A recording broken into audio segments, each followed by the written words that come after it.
Paragraph 1 used evidence from the first article, Can Big Pets Like Lions Be Safe? When you wrote, quotations, the owners will treat the animals poorly. That's actually evidence from the text, and that does prove your point that maybe it's not a good idea that people have animals, wild animals, as pets. But if you wanted to make your argument stronger, if you wanted to use maybe factual information from the text that could prove your point, what's one example of that you can find in Article 1? Take 2 seconds and look through Article 1 and see what evidence, factual evidence, you can find to prove your point.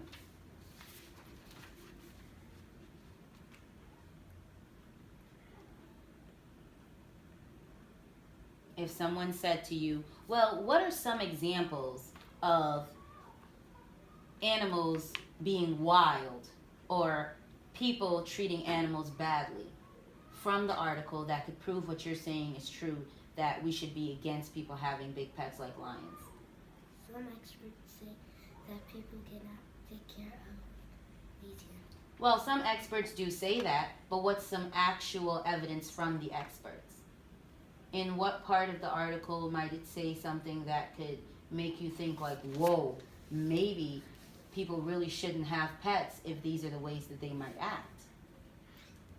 A woman was badly injured by her friend's 200-pound pet chimp. Does that make your argument stronger? If I'm saying I am 120% against people having wild animals as pets, and then I say I'm against this because in 2009, a woman was badly injured by her friend's 200-pound pet chimp. Is that a fact? Yeah. Is that evidence directly from the text?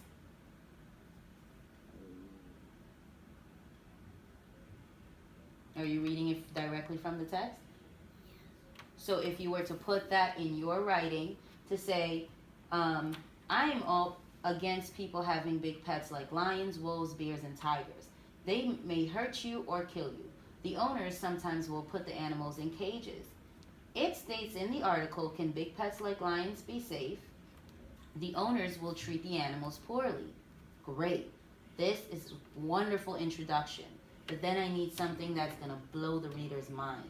That's going to make the reader say, whoa, what if that happened to me? Maybe it's not a good idea that I have a wild animal as pets. Maybe I should be against this too. So that evidence right there is one example of an evidence that can make your argument stronger. Could you find something else, maybe from Article 2, that's as powerful as what you just wrote, as what you just told me as evidence? Yeah. What's that?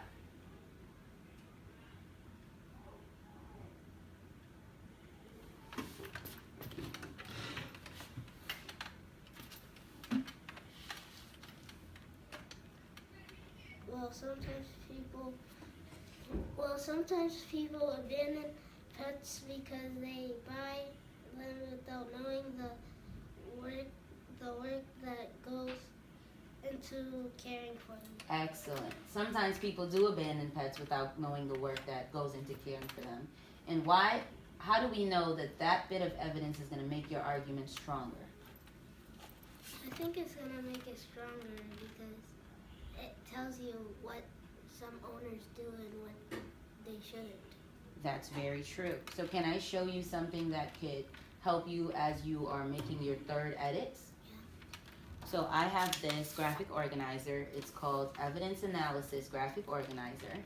And when you fill this one out, you're going to be looking for factual evidence, not regular evidence, not the author's opinion. You're going to be looking for facts, actual evidence that's going to make your argument stronger, similar to the one that we just came up with from Article 1 and Article 2.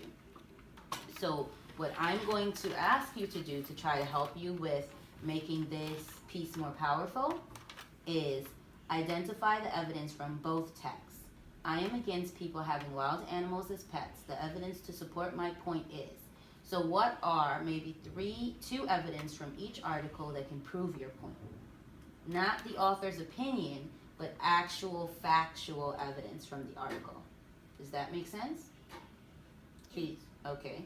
And then, why is this evidence important to your argument or your point of view?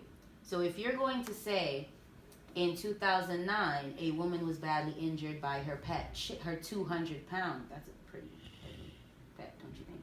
Yeah. A 200-pound pet chimp. What might be your argument? What might be your point as to why? Why might this have happened? Or is there a way that this could have been prevented? What is the reason why this evidence is important to your point of view? Do you understand what I'm saying when I say that? So do you think that this might be something that could be very helpful to you? Yes. Yes? Would you use it? Yeah. How would you use this graphic organizer to help you to rewrite your third draft? Because I'll use actual stuff from the text and put it on the factual side. Then I'll take stuff from the text again, but I have to argue against this. Okay. So if you use evidence, factual evidence, like the woman being injured by her 200-pound chimp, her friend's 200-pound chimp, what might you write in this side? What might you say on this side? Why is this evidence important to your point of view? Maybe she was treating the pet poorly. Maybe who was treating the pet poorly? The lady who got injured. Maybe the lady who got injured who was injured was treating the pet poorly. So therefore, this proves my point why I am against people having big pets like lions. Because as you mentioned in paragraph 2, they should go to the library and read up on the cares these animals need. And that's an evidence you already got from Article 2. So here you're doing a really good job of comparing both articles and getting to the point of, these are the reasons why I'm against people having big pets. So when I did your opinion rubric that we discussed before we started the performance task, you got a 13 out of 20, which is a good start. It's a good start because it was your first and this is your second draft. So what we're going to do is we're going to try to get that 20 up to, that 13 up to what? A 20. Up to a 20. So here are the areas that you need to work on. You need to work on your point of view, making your point of view stronger, which you already started doing, but you need to have a clear opinion. So I am against people having big pets like lions, wolves, bears, and tigers. Now, where is the evidence to support that opinion? Very strong point of views, very strong evidence. Then we're going to work on organization. How are you going to organize your thoughts better in both paragraphs? Okay? And that's where, remember our shore rubric? That's where this rubric is going to come in. So as you go through writing your article, you're going to look at the S. Did you start by introducing your topic, which you already did?